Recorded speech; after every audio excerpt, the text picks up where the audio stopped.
नमस्कार दोस्तों, मैं भगवान राम सारण एक बार पुनः आपका एग्जाम एजुकेशन के इस ऑनलाइन प्लेटफॉर्म पर हार्दिक स्वागत है। हम पढ़ रहे थे विशेषण, और विशेषण में आज हम पढ़ेंगे सार्वनामिक या संकेतवाचक विशेषण। यानी विशेषण का जो अंतिम 4 नंबर जो पार्ट है, चौथा जो प्रकार है। इससे पहले गुणवाचक, संख्यावाची और परिमाणवाचक विशेषण के बारे में हम लोगों ने पढ़ा है, और इस क्लास में हम सार्वनामिक यानी संकेतवाचक विशेषण के बारे में पढ़ेंगे। तो चौथा प्रकार है सार्वनामिक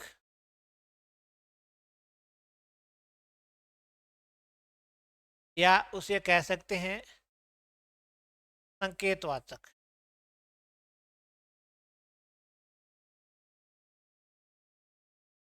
विशेषण। बहुत ही इंटरेस्टिंग है, बहुत ही महत्वपूर्ण है। परीक्षा की दृष्टि से ये जो प्रकार है वो सबसे महत्वपूर्ण, अक्सर एग्जाम में इससे संबंधित प्रश्न आते हैं। यानी अगर वाक्य में सर्वनाम शब्द विशेषण की तरह प्रयुक्त होता है तो उसे सार्वनामिक विशेषण कहते हैं। इसकी एक परिभाषा हम लिखना चाहें, अगर वाक्य में सर्वनाम शब्द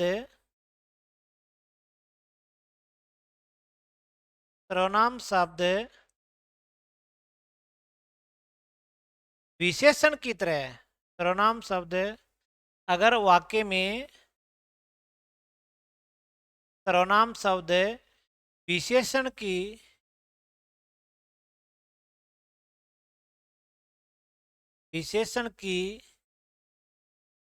तरह प्रयुक्त हो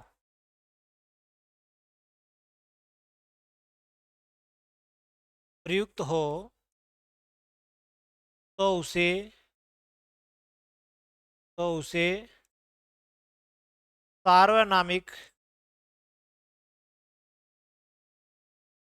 सार्वनामिक विशेषण कहते हैं।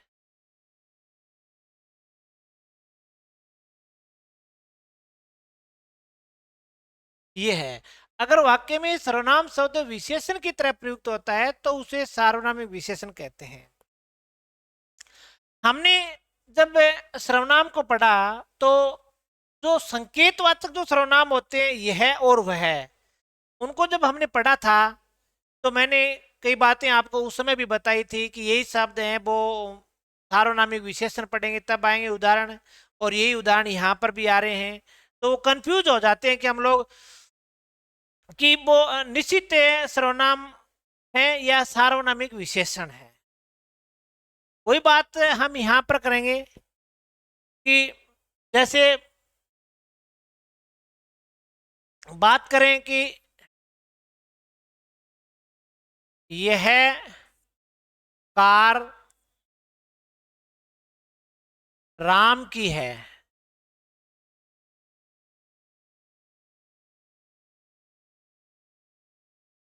यहां पर यह शब्द लगा रखा है, और यह से मैंने संकेत किस ओर किया है? कार की ओर किया है। सीधी सी बात है, यह से मैंने किसकी ओर संकेत किया है? कार की ओर, और कार शब्द वाक्य में दिया गया है। ठीक है, कार शब्द वाक्य में दिया गया है। दूसरी बात है कि जिस सर्वनाम से हम संकेत करें ना, ठीक उसके बाद जिसकी ओर संकेत कर रहे हैं वो शब्द दिया गया है। इसलिए यहां यह क्या है कि सर्वनाम ने होकर के सार्वनामिक विशेषण माना गया है। अब यही उदाहरण तो निश्चित सर्वनाम में आ जाते हैं, निश्चयवाचक के सर्वनाम में आ जाते हैं, और यही उदाहरण है सार्वनामिक विशेषण में आ जाते हैं। लेकिन 1 नंबर जो ऑप्शन बनता है इसका वो ये है कि ये सार्वनामिक विशेषण है। अगर हम किसी वस्तु की ओर संकेत करते हैं, अगर हम किसी सर्वनाम शब्द से किसी वस्तु की ओर संकेत करते हैं वो वस्तु ठीक उस सर्वनाम शब्द के बाद वाक्य में प्रयुक्त हो जाती है, तो वहां वह सर्वनाम न होकर के सार्वनामिक विशेषण माना जाता है। जैसे हमने इस सर्वनाम से किसी वस्तु की ओर संकेत किया, कार की ओर। कार शब्द है वो ठीक जिस सर्वनाम से हमने संकेत किया उसके ठीक बाद प्रयुक्त हुआ है, तो यहां यह सर्वनाम न होकर के सार्वनामिक विशेषण माना गया है। अगर यही उदाहरण इस प्रकार से होता, यह राम की कार है, अब भी मैंने यह से कार की ओर इशारा किया है, संकेत किया है, लेकिन कार शब्द यह के जस्ट बाद नहीं है, वाक्य में और कहीं दी गई है, तो ये जो है वो निश्चयवाचक सर्वनाम है। अब यह निश्चयवाचक सर्वनाम है और यह सार्वनामिक विशेषण है। यह चीज हम लोगों को समझनी है। यह और वह तीन जगह प्रयुक्त होते हैं, एक अन्य पुरुष में आते हैं। मैंने कह दिया वह क्या है, अब वह से मैंने संकेत तो जरूर कर दिया है, लेकिन वह चीज क्या है वाक्य में नहीं दी गई है, तो इसका मतलब अन्य पुरुष है। अगर किसी वस्तु की ओर हम संकेत करते हैं और जिस वस्तु की ओर संकेत करते हैं वो वस्तु वाक्य में दी गई है, तो वहां पर दो ऑप्शन होते हैं, एक तो निश्चयवाचक सर्वनाम और एक सार्वनामिक विशेषण। इस तरीके से दी गई है तो सर्वनाम माना जाएगा, अगर ये रूप है तो फिर वो क्या माना जाएगा, सार्वनामिक विशेषण माना जाएगा। तो इनमें हम लिख सकते हैं नोट में,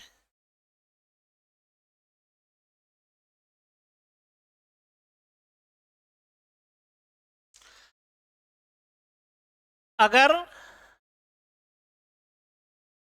सर्वनाम शब्द से किसी वस्तु की ओर संकेत किया जाता है,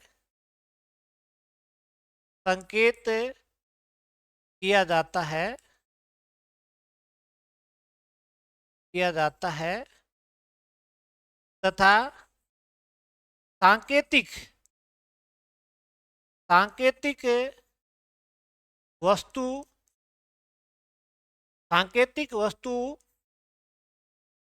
वाक्य में सर्वनाम शब्द के ठीक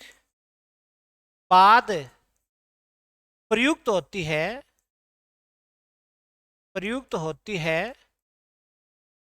होती है, तो वहां सर्वनाम नहीं मानकर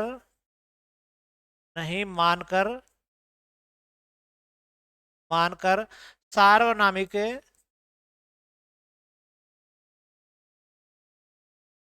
विशेषण माना जाता है। यह है, अगर सर्वनाम शब्द से किसी वस्तु की ओर संकेत किया जाता है तथा सांकेतिक वस्तु जिसकी ओर संकेत किया जाता है, सांकेतिक वस्तु वाक्य में सर्वनाम शब्द के ठीक बाद प्रयुक्त होती है, तो वह सर्वनाम नहीं मानकर सार्वनामिक विशेषण माना जाता है। जैसे एग्जाम के तौर पर यह डायरी मेरी है, यह से हमने संकेत किया डायरी की ओर, यह से हमने संकेत किसकी ओर किया, डायरी की ओर। डायरी यानी सांकेतिक वस्तु वाक्य में सर्वनाम शब्द के ठीक बाद, अब डायरी की ओर संकेत किया, डायरी वाक्य में है और सर्वनाम के बाद प्रयुक्त हो रही है, तो यह यहां पर सर्वनाम ने होकर के सार्वनामिक विशेषण है। ठीक है, ये बात है लगभग एग्जाम में पूछा जाता है इस प्रकार से, तो ये ध्यान रखनी है। इसके बाद अगर हम बात करें कुछ उदाहरणों की, जैसे यह लड़का, यह लड़का कल उस पेड़ पर, यह लड़का कल उस पेड़ पर इस बंदर के साथ बैठा था। ये वाक्य आ गया, यह लड़का कल उस पेड़ पर इस बंदर के साथ बैठा था। अब यहां यह, उस और इस, तीन सर्वनाम शब्द वाक्य में प्रयुक्त हुए हैं, तीन।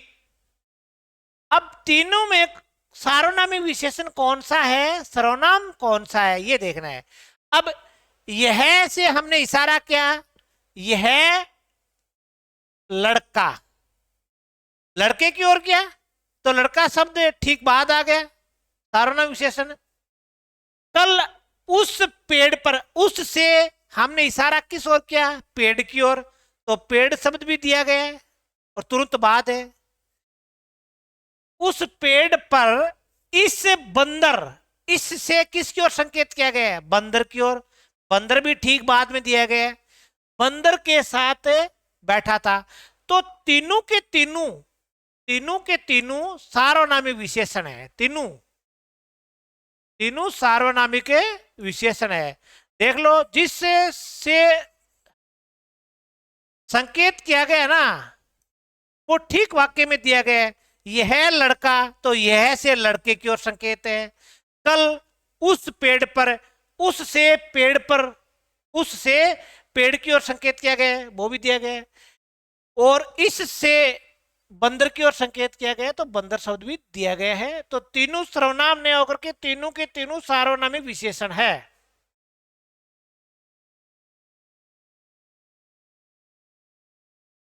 उस बालक को यहां बुलाओ, उस बालक को यहां बुलाओ, तो उससे संकेत किस ओर किया गया, उस बालक को, तो बालक शब्द वाक्य में दिया गया ठीक बाद, तो ये सार्वनामिक विशेषण का उदाहरण है।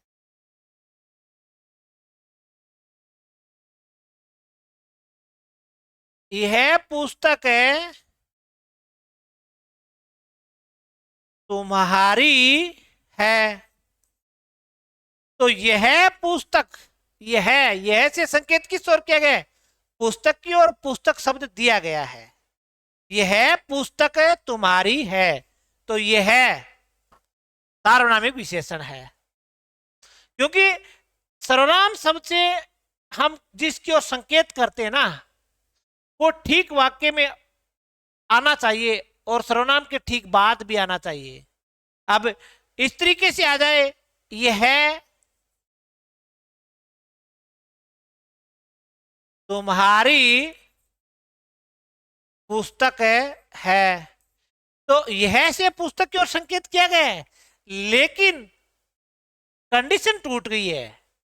यह के ठीक बात तो नहीं है, ये नहीं, वाक्य में कहीं और दिया गया शब्द, तो यहां पर ये निश्चयवाचक सर्वनाम है, सार्वनामिक विशेषण नहीं है।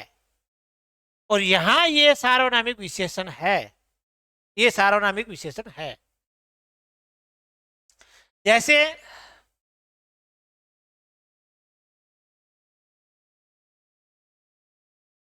किसी संत ने, किसी संत ने कहा कि आप यहां क्या करते हो,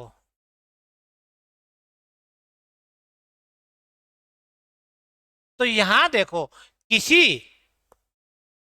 किसी संत ने, अब किसी के बाद क्या हो गया, संत शब्द आ गया, तो किसी संत ने, हमने किसी से इशारा किस ओर किया है, संत की ओर किया है, तो ये शब्द दिया गया है, तो ये सार्वनामिक विशेषण है, ये सार्वनामिक विशेषण है। कोई व्यक्ति इस प्रकार से भी आ सकता है, कोई व्यक्ति आपको आपको बुला रहा है, कोई व्यक्ति,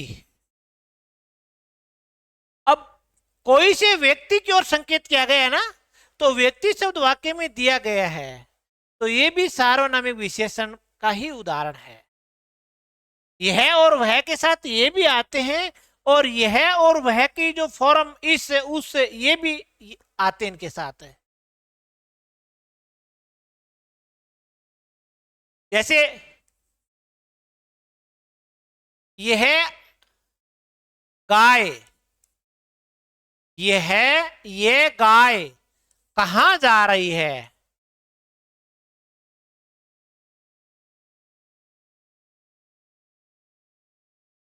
अब ये से किस ओर संकेत किया गया है, गाय की ओर, तो गाय शब्द दिया गया है, तो सार्वनामिक विशेषण है। ये बहुवचन में है तो कोई बात नहीं। वे वे कुत्ते वे कुत्ते गाय को खा रहे हैं, तो वे से किस ओर संकेत किया गया है, कुत्ते की ओर, तो कुत्ता शब्द वाक्य में दिया गया है ठीक जस्ट बाद, तो ये भी सार्वनामिक विशेषण है। यानी जिस ओर हम संकेत कर रहे हैं वो ठीक सर्वनाम के बाद प्रयुक्त हो रहा है, तो वो सार्वनामिक विशेषण है। अगर वाक्य में कहीं अन्य जगह प्रयुक्त हो रहा है तो वो फिर निश्चयवाचक विशेषण हो सकता है। अगर जिससे संकेत कर रहे हैं वो वाक्य में नहीं है तो अन्य पुरुष होगा। तीनों को एक बार फिर से मैं स्पष्ट कर देता हूं। जैसे वह कहां गया,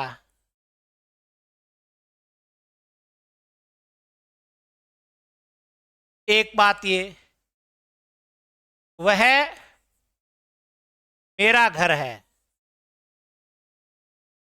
दूसरी बात वह घर मेरा है, तीसरी बात अब तीनों में वह आया है, तीनों के तीनों में उत्तर अलग अलग है। जैसे वह कहां गया, तो वह से मैंने इशारा किया वह कहां गया, लेकिन है क्या वह वाक्य में नहीं दिया गया, तो ये अन्य पुरुष है, हमें पता ही नहीं है कि वह क्या है। अब वह से संकेत किया गया वह मेरा घर है, घर की ओर संकेत किया गया, इसलिए हमारा संकेत निश्चित हो गया। लेकिन इससे संकेत किया है इसकी ओर, ये शब्द वाक्य में दिया गया है, इसके बाद नहीं दिया गया, वाक्य में दिया गया है, तो ये निश्चयवाचक है, निश्चयवाचक सर्वनाम। अब वह से संकेत घर की ओर वाक्य में दिया गया है और ठीक इसके बाद आया है, तो ये सार्वनामिक विशेषण है, ये सार्वनामिक विशेषण है। ये तीन बातें अगर क्लियर हो गई, इसका मतलब आप कोई भी एग्जाम में सर्वनाम और विशेषण का प्रश्न आपसे गलत नहीं होगा, और हर एग्जाम में इनसे संबंधित प्रश्न आते रहते हैं। ऐसा कोई एग्जाम नहीं होगा जिसमें निश्चयवाचक सर्वनाम और सार्वनामिक विशेषण या अन्य पुरुष में से प्रश्न न आए। दो तीन क्वेश्चन आते हैं और हर बार गलत भी हो जाते हैं, लेकिन बस ये आप बात, ये तीन चीजें आपको ध्यान रखनी है। अगर हम सर्वनाम शब्द से किसी की ओर संकेत कर रहे हैं, अगर सांकेतिक पदार्थ वाक्य में है, नहीं है तो अन्य पुरुष, अगर है तो दो कंडीशन होगी, सांकेतिक पदार्थ वाक्य में कहीं और दिया गया है, जैसे घर दिया गया है, तो निश्चयवाचक है। अगर सांकेतिक पदार्थ वाक्य में ठीक सर्वनाम के बाद दिया गया है तो सार्वनामिक विशेषण है। अगर सांकेतिक पदार्थ वाक्य में नहीं दिया गया है तो अन्य पुरुष होगा। और भी इसके बहुत सारे उदाहरण आप देख सकते हो कि इतने ही नहीं है, और भी उदाहरण बढ़ सकते हैं। लेकिन बात समझने वाली बात यह है कि आप एक उदाहरण से भी समझ सकते हो और आप 50 उदाहरणों से नहीं समझ सकते। जैसे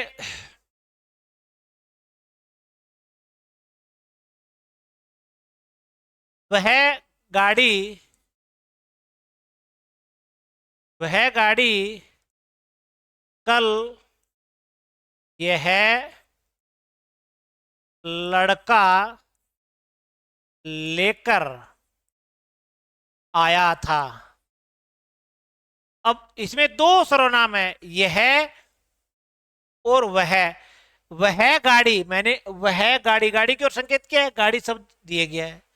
यह लड़का, यह से लड़के की ओर संकेत क्या है, यह भी दिया गया है। तो दोनों में सार्वनामिक विशेषण है, दोनों में सार्वनामिक विशेषण है। दोनों वाक्यों में कौन सा विशेषण है, सार्वनामिक विशेषण।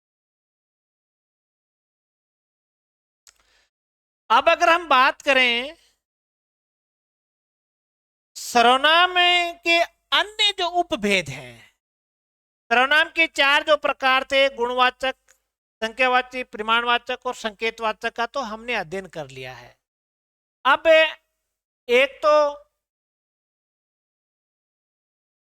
दो अन्य जो उपभेद हैं, जैसे व्यक्तिवाचक है या भिन्नतावाचक है, उनको देखते हैं हम। विशेषण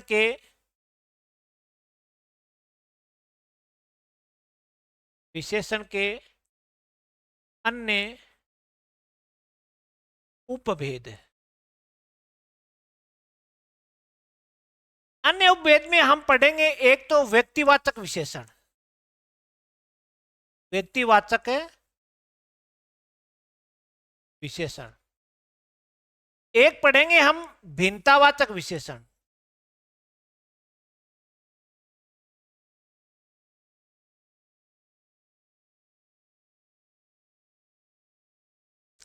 एक तो पढ़ेंगे हम भिन्नतावाचक है और एक पढ़ेंगे व्यक्तिवाचक विशेषण। अन्य उपभेद की बात करें, कई विद्वान इनको अलग से भी मानते हैं और कई बार एग्जाम में ये प्रश्न भी पूछा जाता है कि व्यक्तिवाचक विशेषण क्या है, भिन्नतावाचक विशेषण क्या है। ये कोई अलग से नहीं है, ये जो पहले हमने जो पढ़े हैं उन्हीं में से ही उदाहरण अलग किए गए हैं। लेकिन कई बार एग्जाम में ये कंफ्यूज कर देते हैं कि ये भिन्नतावाचक है या व्यक्तिवाचक है या अन्य है। तो इनका हम अध्ययन है वो अगली क्लास में करेंगे। तब तक के लिए जय हिंद, जय भारत।